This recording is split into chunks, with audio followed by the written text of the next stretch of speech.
In 1932, a 10-pound sack of potatoes cost 19 cents, and that sack was the only thing standing between a family and hunger.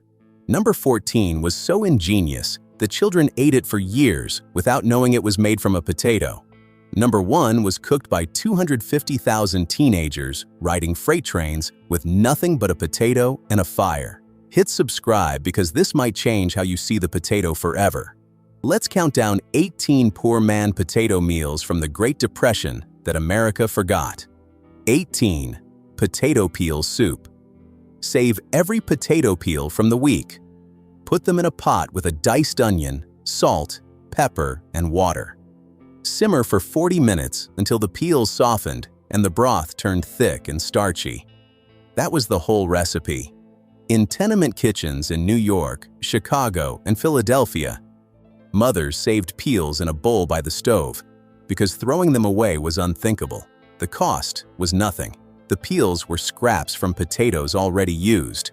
Modern science tells us potato skins contain 40 to 50% of the potato's total fiber and the highest concentrations of iron, potassium, and vitamin C. Depression families were eating the most nutrient-dense part of the potato, the part America now throws away by the ton. 17. Hoover stew. Named after the president, Americans blamed for the collapse. Diced potatoes, sliced hot dogs, a can of tomatoes, a handful of macaroni, water, salt, pepper, everything in one pot. Simmer until the potatoes were tender and the starch thickened the broth. A full pot cost about 25 cents and fed a family for 2 days. Soup kitchens served it by the gallon in Hoovervilles from St. Louis to Seattle.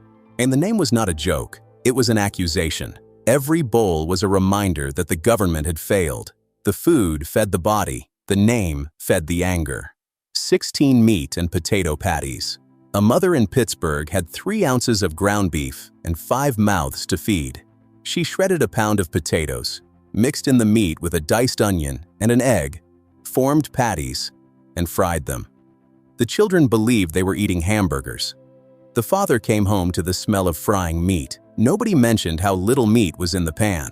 Ground beef cost 12 cents a pound in the 1930s. But a family might only buy a quarter pound. Mixed with potatoes, those 3 cents of meat became 8 patties. The USDA published pamphlets encouraging mothers to stretch meat with potatoes. The government was telling women to do what they were already doing. The potato was the family's quiet co-conspirator.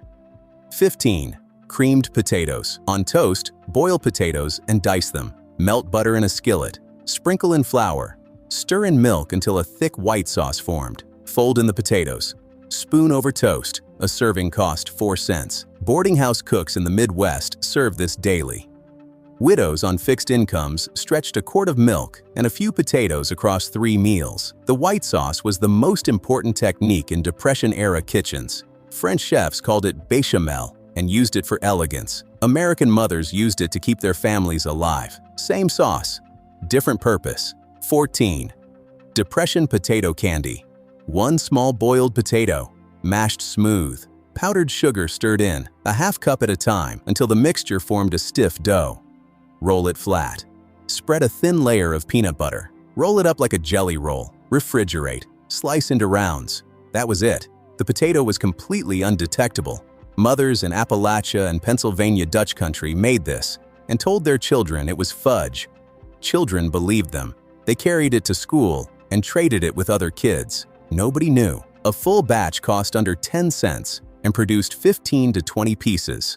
When grandmothers finally told their grandchildren the recipe included potato, the reaction was always disbelief. They had eaten it for years and never known. The secret ingredient was poverty, disguised as a treat.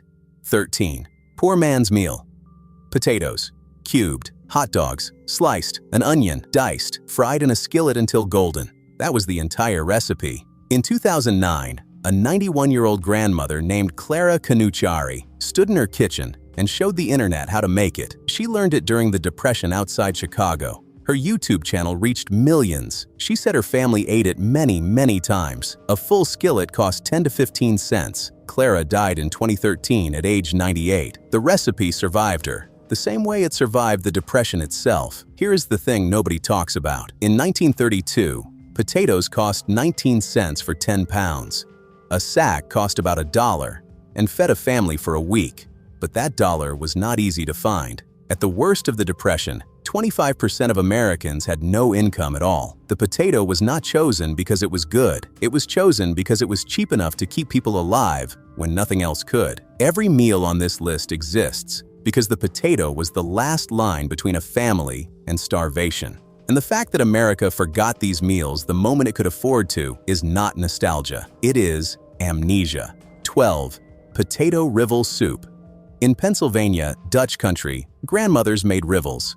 You mixed flour with a beaten egg and a pinch of salt, then rubbed the dough between your palms until tiny lumps fell into a pot of simmering potato broth. Smaller than a pea, bigger than a breadcrumb, they cooked in 3 to 5 minutes.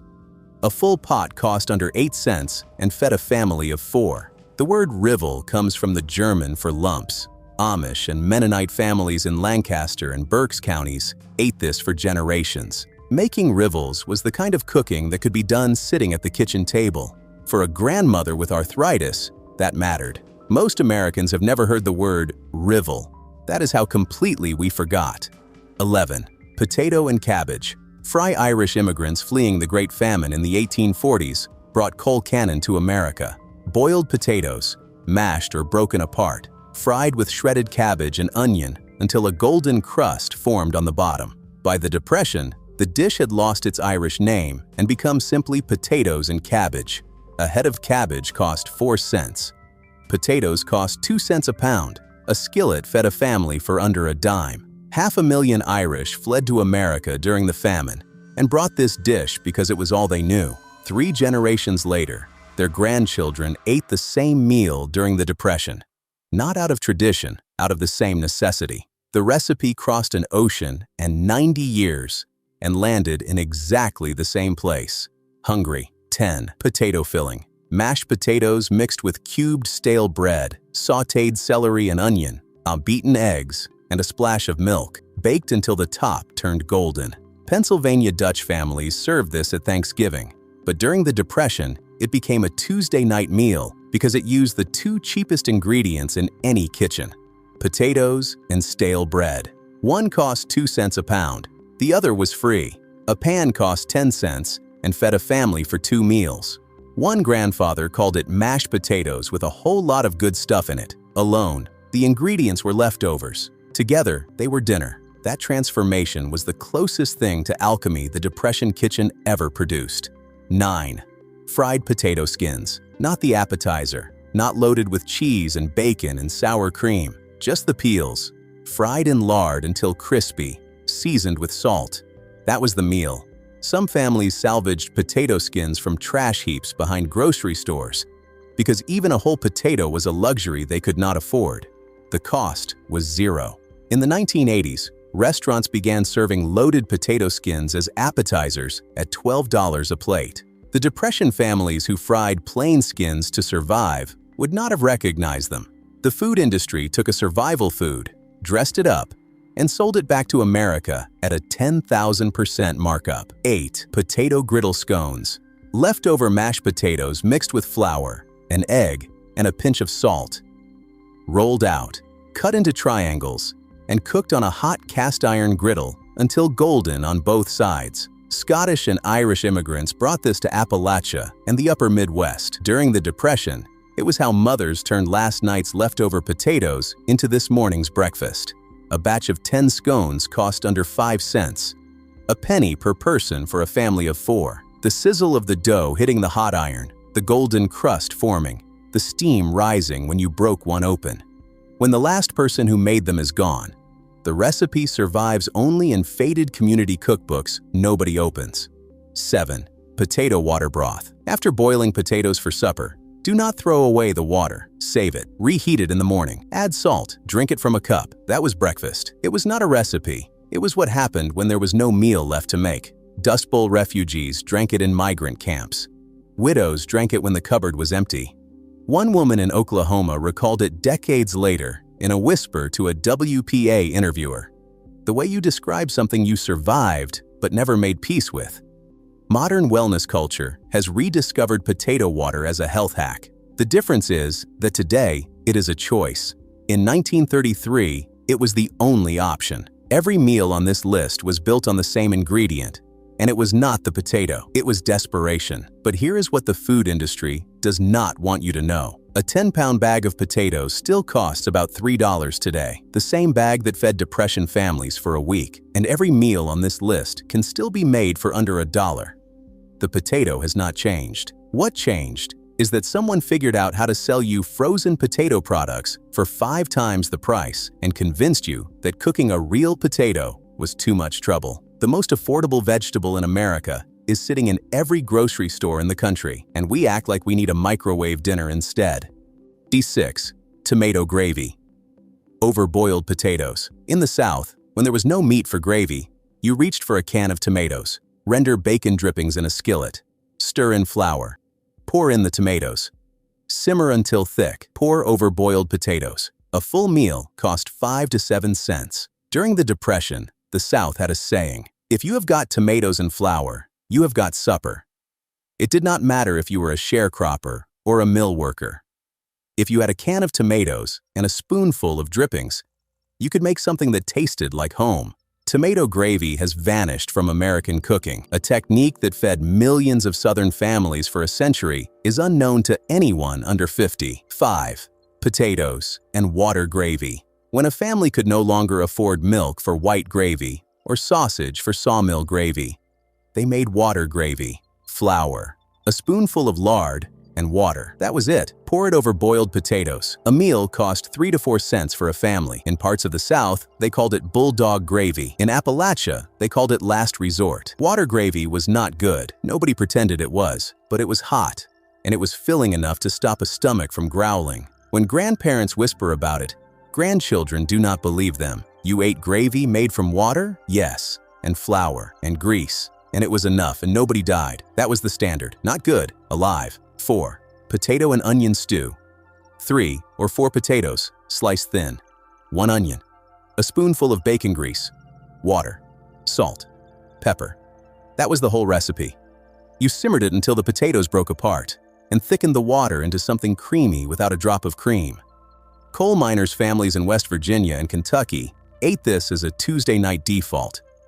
Church ladies still bring it in mason jars to homebound elderly members. They do not ring the doorbell and stay for conversation. They leave it on the porch. That is how you feed someone who has too much pride to ask for help. You do not ask. You just bring the jar. 3. Depression potato dumplings. German immigrants called them Kartoffelknödel. Polish families called them kluski, mashed boiled potatoes. Mix with flour, an egg, and salt. Roll into balls. Drop into boiling water. Wait for them to float. That was it. A batch of 20 dumplings cost 6 cents. Every immigrant grandmother made them differently. Some added nutmeg, some used more flour. The recipe was never written down because it lived in the hands. When those grandmothers died, the recipe died with them. Their grandchildren eat gnocchi at Italian restaurants for $16 a plate and do not realize their own grandmother made the same thing in a tenement kitchen with a potato and a handful of flour. 2. Potatoes and milk. Boil potatoes. Put them in a bowl. Pour warm milk over them. Add butter and salt. Break the potato apart with a spoon as you eat. That was supper. A bowl cost about 4 cents. For farm families with a cow, it cost nothing. In 1925, nutritionist Cecilia Mettler published a study proving potatoes and milk together could sustain human health for extended periods. The potato provided nearly every essential nutrient except calcium and vitamin D, which the milk supplied. Poverty had accidentally produced a nearly perfect meal. Potatoes and milk was the last meal before nothing. Not the potato and egg meal, none, which meant you still had eggs. Not the potato soup, which meant you still had onions. Potatoes and milk meant the cupboard was empty, and you were boiling the last thing you had in the only liquid you could afford. It was not dinner. It was the end of the line. 1. Hobo potato pockets. A potato, an onion, salt, a piece of newspaper. That was all a man needed. You sliced the potato thin, layered it with onion, added a pat of grease if you had it, wrapped it tight in newspaper, and set it in the coals of a campfire. 20 minutes later, you unwrapped it and ate. No kitchen, no dishes, no home. In the early 1930s, an estimated 250,000 teenagers rode freight trains across America looking for work. They were not criminals. They were not runaways. They were kids whose families had nothing left to feed them. They slept in camps called jungles near railroad yards and cooked over open fires. The Hobo potato pocket was the individual version. Your own dinner, wrapped and cooked in the coals. In 1997, PBS collected 3,000 letters from Depression-era rail riders, now in their 70s and 80s. One man recalled pooling pennies with strangers to buy potatoes and onions. They wrapped them in newspaper and sat around the fire while the food cooked, talking about home, about jobs down the line. The potato would get soft, the newspaper would char. It was hot. It was a real meal, that mattered. A mother who rode the rails with her young son after her husband died described making potato pockets together by the fire. Her boy called them Mom's special dinners. He was 92 when he told that story. He still remembered. Today, Pinterest has thousands of foil packet dinner recipes. The concept born of Depression-era homelessness is now a lifestyle choice for people with $400 camping gear. But in 1932, it was not a lifestyle.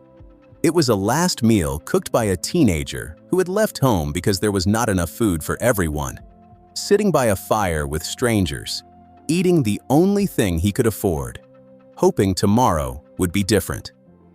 And the potato, wrapped in newspaper, kept him alive long enough to find out. Make one of these this week. Just one. The potato and onion stew, the dumplings, the griddle scones. Buy a bag of potatoes for $3 and make something your great-grandparents made every week without thinking twice. Sit down at the table, set a place, eat it slow. Tell me in the comments which one you are going to try. I want to know if the potato dumplings get more love than the onion stew.